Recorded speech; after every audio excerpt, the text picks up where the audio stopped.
Nursery में होगा, मगर रेसिडेंट में ओह माय गॉड बहुत अच्छा लगा। हम जस्ट रिफ्रेशमेंट ले रहे थे, अचानक वो आ गए।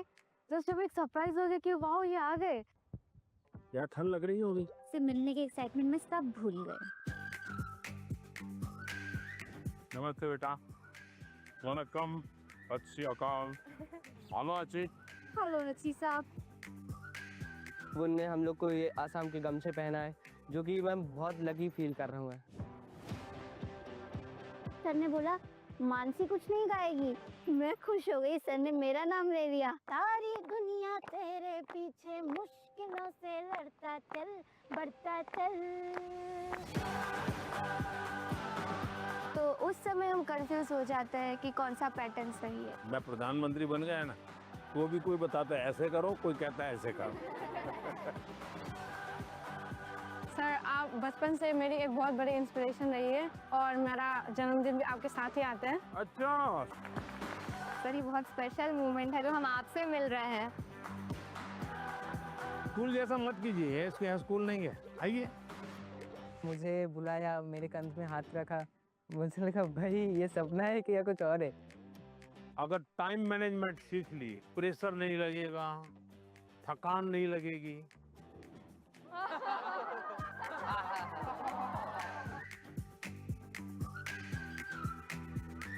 अच्छा भाई, मैं आपसे कुछ सवाल पूछना चाहता हूँ। आपने मुझे बहुत सवाल पूछे। लाइफ टाइम मोमेंट रहेगा, मैं कभी नहीं भूलूंगा इस। चलिए आप शुरू करते हैं। 1 2 3।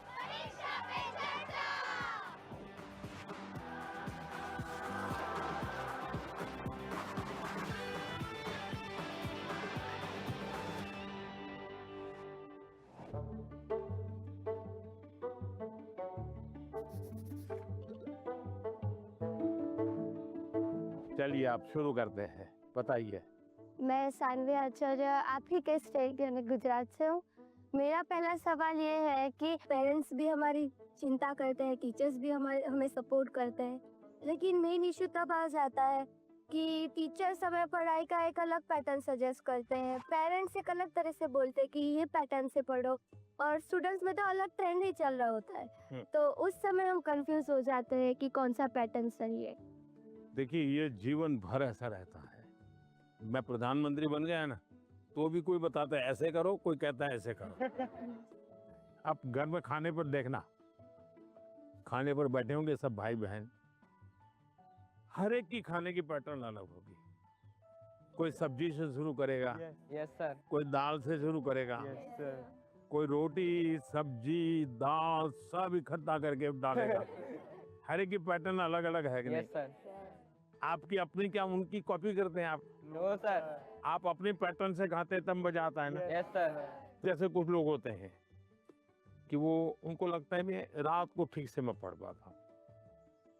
कुछ लोगों को लगता है सुबह 4 बजे उठ करके पढ़ूंगा। हर एक अपनी पैटर्न होती है। Yes sir. लेकिन कुछ लोगों की बेईमानी होती है। रात को मम्मी को कहता है नहीं कल से मैंने सुबह पढ़ना शुरू किया। सुबह मम्मी उठाने आती है तो कहते नहीं मुझे तो ये टालते रहते हैं। Yes sir. हैं?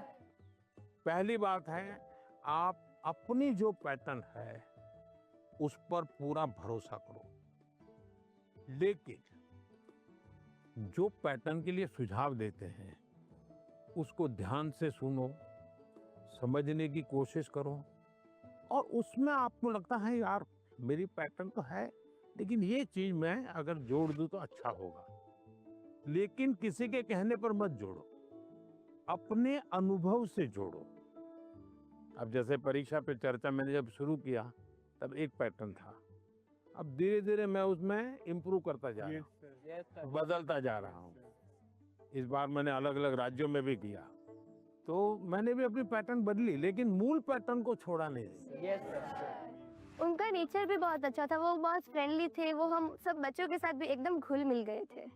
प्रधानमंत्री जी ने हमें बताया कि हमें सभी का पैटर्न सुनना है, सभी में से कुछ कुछ गुण लेना है, हमें हमारा पैटर्न में ही फोकस करना है, सबका कुछ अच्छा अच्छा गुण हमें लेना है और वही पैटर्न हमें धीरे धीरे आगे बढ़ाना है। नर्मदे यार सर। नर्मदे यार।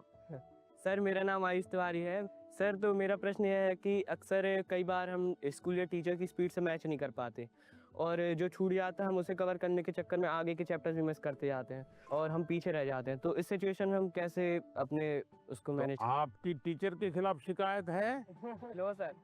लेकिन आपने बड़ी चतुराई से टीचर के खिलाफ अपनी कंप्लेंट बता ली। तो मैं जवाब टीचर के लिए देता हूँ। Yes sir. हाँ? टीचर का प्रयास रहना चाहिए कि स्टूडेंट की ये स्पीड है, एक कदम ज्यादा स्पीड मेरी रहेगी, ज्यादा नहीं। हमारा लक्ष्य ऐसा होना चाहिए जो पहुंच में हो लेकिन पकड़ में ना हो। Yes sir. Sir exam warrior में भी लिखा है मंत्र 26, goal should be with in reach but not easily achievable. वाह, सब याद रखते हैं आप लोग। लेकिन 50 कदम आगे चला जाएगा तो स्टूडेंट कहेगा भाई ये तो चला गया, मेरा काम नहीं है। जैसे किसान खेत को जोतता है ना, स्टूडेंट के मन को जोतना चाहिए। इसका तरीका क्या है? मान लीजिए जनवरी के तीसरे सप्ताह में वो हिस्ट्री का ये पार्ट पढ़ाने वाले हैं, तो जनवरी 1 तारीख को बता दें कि भाई पहले वीक में हिस्ट्री का ये पार्ट पढ़ाऊंगा, दूसरे वीक में हिस्ट्री का ये पार्ट पढ़ाऊंगा, तीसरे वीक में हिस्ट्री का ये पार्ट पढ़ाऊंगा। तो आपको पता है कि आने वाले 3 सप्ताह में ये 3 विषय आने वाले हैं। फिर वो कहेगा ऐसा करो, आप मैं पढ़ाऊं उसके पहले पढ़ना शुरू कर दो, पढ़ करके आओ, किसको पूछ के आओ। Yes sir. हाँ, गूगल पे जाके कुछ करना है तो वहां करके आ जाओ। Yes sir. और उसके बाद एक्चुअली जब पार्ट पढ़ाएंगे तो क्या होगा? सर सर हमें क्यूरियोसिटी होगी, हमें जिज्ञासा ज्यादा होगी, समझ ज्यादा आएगा समझ। क्योंकि हमने पहले से पढ़ा होगा। फोकस भी और अच्छा रहेगा। मानसी, सर अगर कोई चैप्टर हमें बहुत ज्यादा इंटरेस्टिंग लगता है तो हमें उसको और समझने की और जानने की इच्छा होगी, जिससे हमें और अच्छे से रिवाइज हो जाएगा वो चैप्टर। बताइए, सिंपल सा काम है ना। Yes sir. फिर आपको टीचर की स्पीड का प्रॉब्लम आएगा? नहीं आएगा। आप पीछे रह गए ऐसा भाव आएगा? क्यों? क्योंकि आप टीचर से एक कदम आगे चले गए। मन को जोतो, फिर मन को जोड़ो, और फिर आपको पढ़ाई के जो विषय रखने हैं रखो, तो आप स्टूडेंट को हमेशा सफल पाओगे। हर किसी को अवसर नहीं मिल पाता कि पीएम माननीय प्रधानमंत्री से स्वयं आमने सामने बैठकर उनसे सवाल पूछकर उनसे अपनी बातचीत शेयर कर पाए। उन्होंने बताया कि हम टीचर से 2 कदम पीछे होने की बजाय 2 कदम उनसे आगे रहें, तो हम उनसे पीछे रह ही नहीं सकते।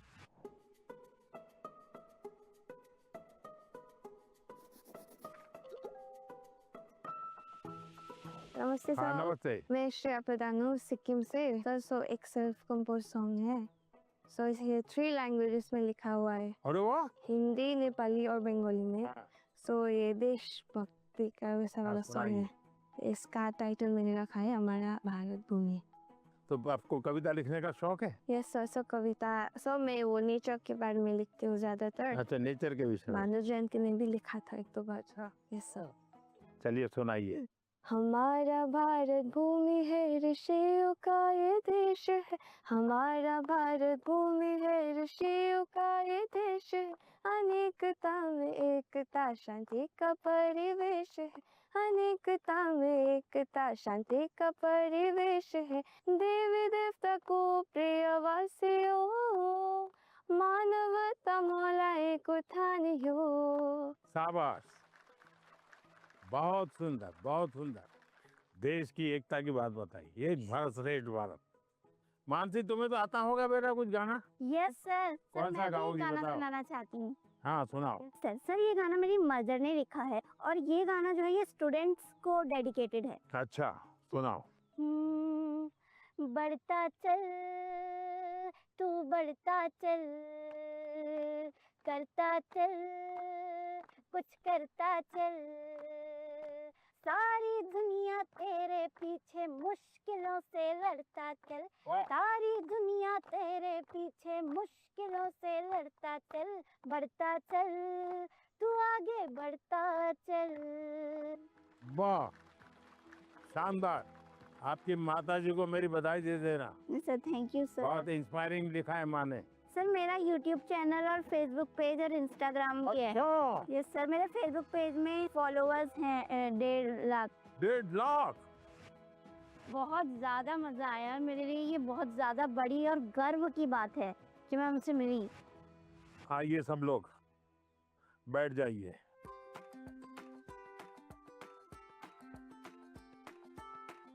आज से मैंने आज आपका स्वागत आपका किया। ये असमी वो गमोशा कहते हैं। ये सबसे बड़ी चीज है, ये मेरी सबसे प्रिय चीज है। उसकी रचना बहुत अच्छी लगती है। दूसरा है ये असम का और खास करके नॉर्थ ईस्ट की विमेन एम्पावरमेंट का सिंबल है। ये घर में बनाते हैं और सचमुच में वहाँ की मातृशक्ति, नारी शक्ति कैसे काम करती है, तो एक प्रकार से मन को बड़ा आदर होता है, सम्मान होता है। तो मेरा मन कर गया, इन बच्चों को मैं आज असम का गमोशा दूंगा। Thank you sir.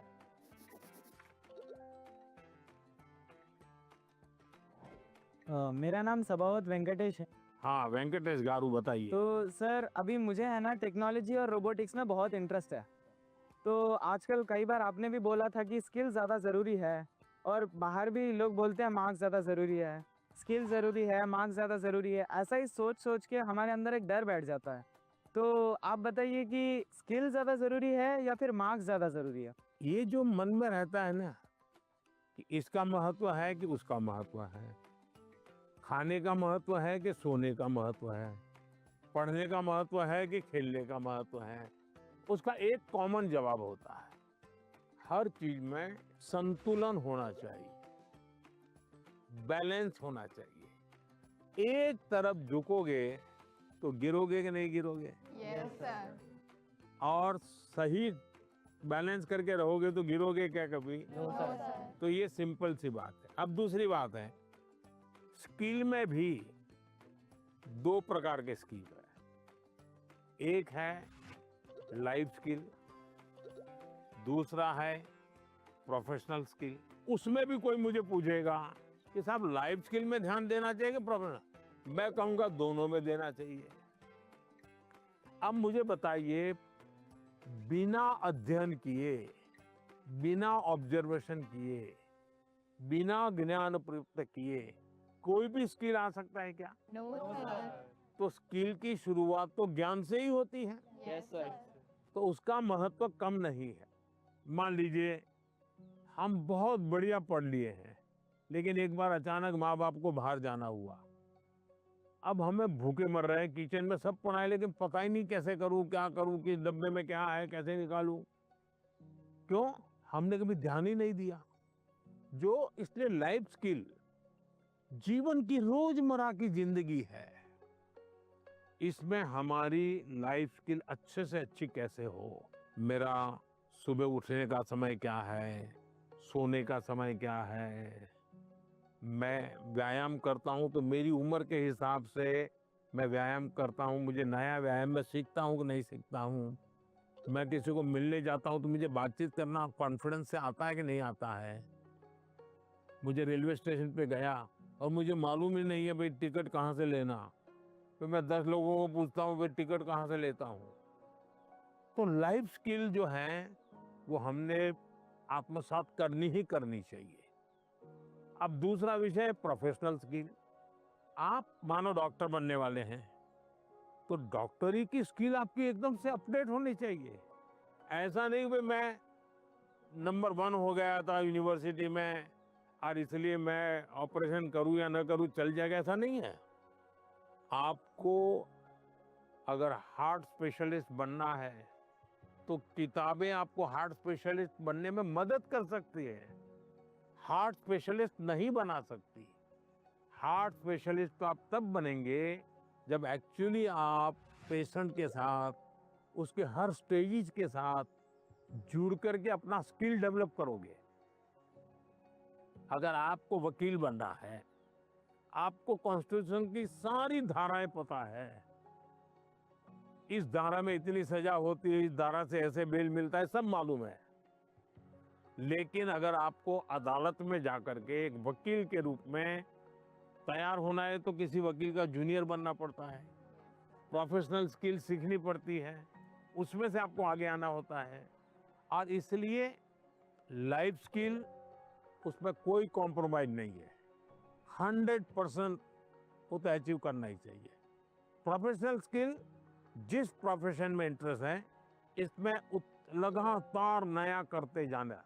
अब उसमें भी पहले हार्ट के पेशेंट को इतनी टेक्नोलॉजी नहीं थी, आज टेक्नोलॉजी आ गई। तो आपकी उम्र भले 40 साल हो गई होगी, लेकिन आपको टेक्नोलॉजी पढ़नी पड़ेगी। तो शिक्षा और स्किल एक दूसरे के जुड़वा भाई बहन है, वो दो अलग नहीं है, लेकिन स्किल जीवन में बहुत अनिवार्य है। मैं एक बहुत गरीब फैमिली से बिलोंग करता हूँ। फैमिली भी प्राउड फील कर रही है कि मेरा बेटा गया है। वो एक्साइटमेंट बढ़ गई थी उनसे बात करने के लिए, तो हमें ऐसा चांस मिला कि हम बात कर सकते हैं उनसे। जैन सर। सर मेरा नाम मेमोता के शाम है, मैं सैनिक स्कूल इम्फाल मणिपुर से आई हूँ। सर आप बचपन से मेरी एक बहुत बड़ी इंस्पिरेशन रही है और मेरा जन्मदिन भी आपके साथ ही आता है। अच्छा, मुझे अभी एक नेता ने फोन किया था मेरे जन्मदिन पर, है 17 सितंबर को। तो उसने मुझे कहा कि आपके 75 हो गए, बोले अभी 25 बाकी है। मैंने कहा तो मैं जो बीता है उसको गिनता नहीं हूँ, जो बचा है उसको गिनता हूँ। और इसलिए जीवन में मैं आपको भी कहता हूँ, बीता है उसकी गिनती में समय बर्बाद मत कीजिए, जो बचा है उसको जीने के लिए सोचिए। अच्छा बताइए। सर मेरा आपसे ये प्रश्न है कि सर हम बोर्ड्स एग्ज़ाम या फिर कोई स्कूल के एग्ज़ाम के प्रिपरेशन करते समय पिछले कुछ सालों के क्वेश्चंस देखते हैं और हम ये अपने आप तय कर लेते हैं कि कौन सा टॉपिक ज़्यादा सही रहेगा, कौन सा ज़रूरी है। और कुछ हम सोचते हैं कि मार्क्स कम है, एग्जामिनर का यहाँ पे फोकस नहीं होगा, तो हम छोड़ देते हैं। क्या ऐसा करना सही है? कभी कभी आपने देखा होगा अखबार में हेडलाइन आ जाती है कि इस बार पेपर बहुत भारी था, बच्चों को बहुत तकलीफ हुई। ये क्यों होता है? सिलेबस के बाहर का होता है क्या? No sir. लेकिन आपको भारी क्यों लगता है? क्योंकि आपने वो 10 साल की पैटर्न के जो 3, 4, 5 साल एक एक विषय के सवाल है उसी पर ध्यान केंद्रित किया। पहले आता था श्योर सजेशंस, फिर आने लगा इम्पोर्टेंट क्वेश्चंस, फिर आने लगा 10 साल के पेपर आप कर लीजिए, वही पैटर्न चलेगा। ये बीमारी जब मैं पढ़ता था तब भी थी, और ये बीमारी फैलाने का काम कुछ टीचर भी करते हैं। टीचरों को क्या लगता है कि मेरे स्कूल का नंबर अच्छा हो, मेरे क्लास का नंबर अच्छा हो, इसलिए वो क्या करते हैं, जिससे नंबर मिले वही पढ़ाते हैं। अच्छे टीचर आपने देखा होगा सर्वांगीण विकास के लिए पूरा सिलेबस पढ़वाते हैं, पूरे सिलेबस पर मेहनत करवाते हैं, उस सिलेबस का आपकी जिंदगी में क्या उपयोग है वो समझाते हैं। अब आप देखिए कोई खिलाड़ी है, अगर मान लीजिए उसको बॉलिंग कर ली, तो क्या वो अपने कंधे के मसल्स ही मजबूत करता रहेगा तो अच्छा बॉलर बनेगा क्या? उसको और क्या क्या करना पड़ेगा? एक्सरसाइज करनी पड़ेगी, योगा करना पड़ेगा, एक्सरसाइज करनी पड़ेगी, पूरे शरीर को मजबूत करना पड़ेगा, उसको मन को भी मजबूत करना पड़ेगा। Yes sir. उसको अपना खाने की पद्धति को भी उसके अनुकूल बनाना पड़ेगा। Yes sir. उसको नींद भी उस प्रकार से लेनी पड़ेगी।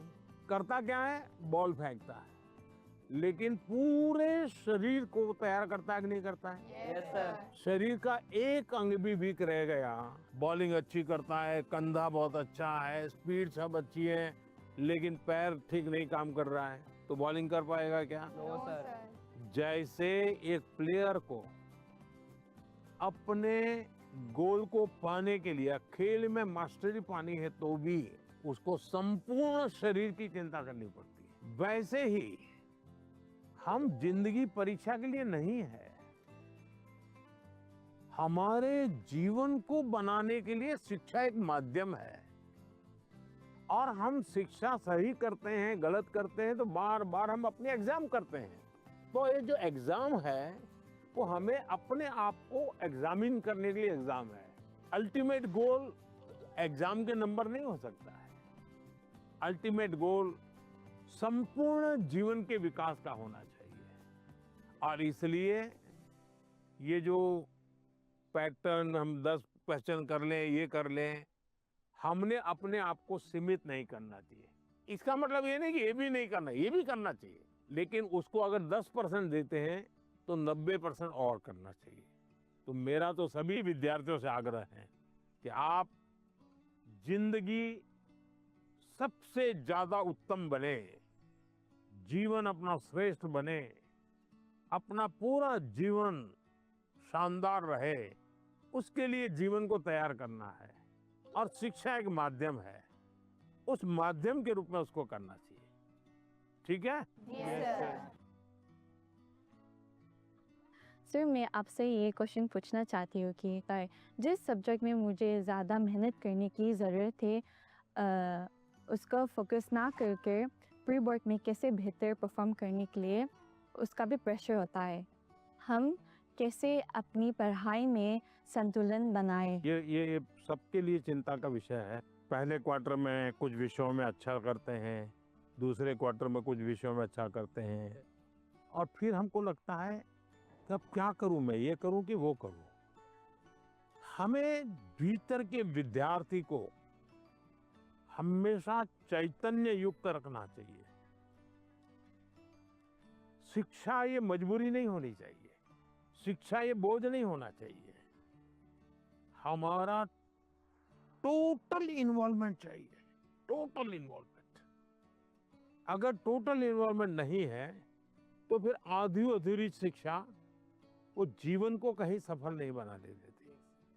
ये जो बीमारी आ गई है, मार्क्स मार्क्स मार्क्स, मुझे बता दीजिए, जो पिछले साल बोर्ड में 1 से 10 नंबर जो लाए हैं, आपको किसी को नाम याद है क्या? बहुत मुश्किल से याद होगा जी। इतना ही नहीं, आप 1 महीने के बाद पूछोगे कि भाई ये अखबार में इनकी फोटो छपी थी, इनके नाम आए थे, वाहवाही हुई थी, फिर भी हम उतना उनको भी याद नहीं रखते।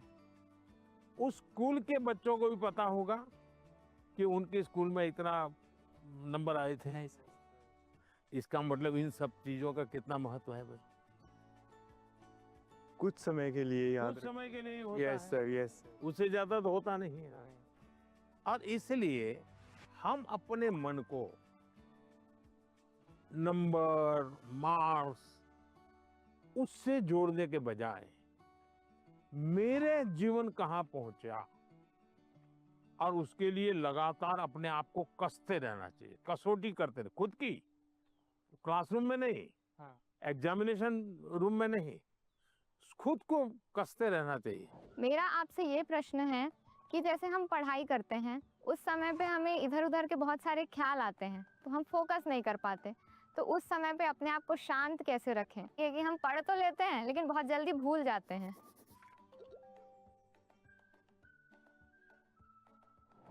अब जैसे आज यहाँ आप आए हैं, आज से 25 साल के बाद कोई आपको आज के इस कार्यक्रम के विषय में को पूछेगा तो क्या होगा? भूल जाएंगे कि याद रहेगा? याद रखिए सर, ये बहुत यादगार रहेगा। सर, ये बहुत स्पेशल मोमेंट है जो हम आपसे मिल रहे हैं।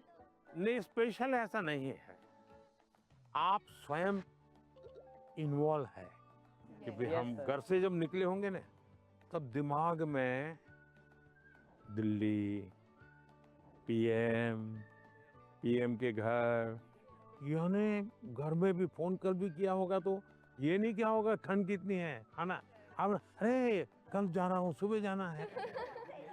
इसका मतलब आप पूरी तरह इसमें इन्वॉल्व है कि नहीं है? Yes sir.